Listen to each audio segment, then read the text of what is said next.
트랙터에 볏짚을 싣고 축사를 향해 출발하던 유 씨. 나무에 가려 달려오던 승용차를 미처 발견하지 못했는데요. 승용차가 파손된 것은 물론 조수석에 앉아있던 제이 씨는 트랙터에 달린 바가지에 받쳐 크게 다쳤습니다. 제이 씨는 적절한 보상을 받을 수 있을까요? 이렇게 잠깐의 부주의가 큰 사고로 이어질 수 있어서 조심을 해야 할 것 같은데요. 만약에 이게 차 대 차였다라고 하면은 뭐 이렇게 보험으로 처리를 하면 되는데 그렇죠. 농기계와 사고가 나면 어떻게 해야 되나요? 농기계만을 위해서 마련해 놓은 제도가 있는데 그게 농기계 종합보험이라고 합니다. 있군요. 보험이. 네. 이제 농기계 종합보험은 이제 농기계로 작업을 하거나 농기계를 이제 몰고 가다가 사고가 발생을 하잖아요. 네. 그럴 때 이제 다친 사람에 대한 피해랑 그다음에 자기 자신이 다쳤을 때의 부상 그리고 농기계가 부서졌을 때를 전체적으로 보상해주는 보험이라고 생각하시면 되고요. 그런데 구성이나 그런 것 자체는 자동차 보험과 거의 유사하다고 생각하시면 됩니다. 그리고 이제 이거는 일종의 정책 보험이라서 이제 농기계 종합보험 같은 경우에는 정부에서 보험료의 절반을 지원해 주거든요. 그런데 안타깝게도 가입률은 그렇게 높지 않은 것으로 알고 있습니다.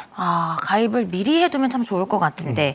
자, 요즘에 나오는 농기계는요, 자동차와 같이 이렇게 방향 지시등도 달려있다라고 하더라고요. 그런데 이제 문제는 오래된 농기계입니다. 방향 지시등, 뭐 후미등 이런 게 없어서 깜깜한 밤에는 정말 위험할 것 같거든요. 이걸 좀 위험한 채로 그냥 다니도록 해야 되는 건가요? 어떤가요? 당연히 다니게 하면 안 되죠. 근데 이제 이런 방향 지시기등이나 후미등 같은 거를 보통 등화 장치라고 하는데요. 네. 정부에서 도로를 다니는 이제 농기계 사고를 방지를 해야 되니까 정부에서는 농기계 등화 장치를 부착하는 거를 지원을 해주고 있습니다.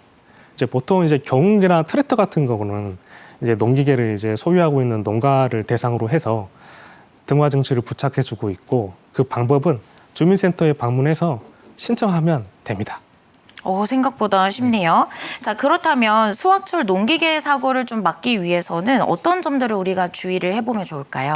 네, 먼저 그 농기계 작업 시에 이제 우리가 헐렁한 옷 같은 걸 입으면은 소매가 말려 들어가서 크게 다칠 수가 있거든요. 네. 그래서 일단은 헐렁한 옷을 입지 않는 게 제일 중요한 것 같고요.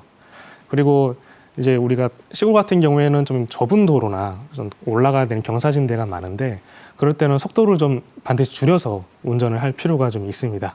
그리고 트랙터 같은 경우에는 안전벨트도 있거든요. 그래서 꼭 안전벨트를 찼으면 좋겠고, 그리고 밤에 이제 도로를 다닐 때는 특히 위험하기 때문에 네. 농기계 뒤편에다가 그 야광 반사판이 있어요. 그래서 그거를 붙이면은 훨씬 안전하게 길을 다닐 수가 있을 것입니다. 그리고 이제 적재도 되게 중요한데 우리가 흔히 트럭 같은 데 보면은 뒤에 항상 무게를 1톤 트럭 같은 경우 1톤 이상을 싣는 그런 게 있는 것 같더라고요. 농기계도 마찬가지라서 과적을 하게 되면 한쪽으로 쏠려서 그게 큰 사고로 이어지니까 적재 중량을 반드시 준수할 필요가 있을 것 같습니다.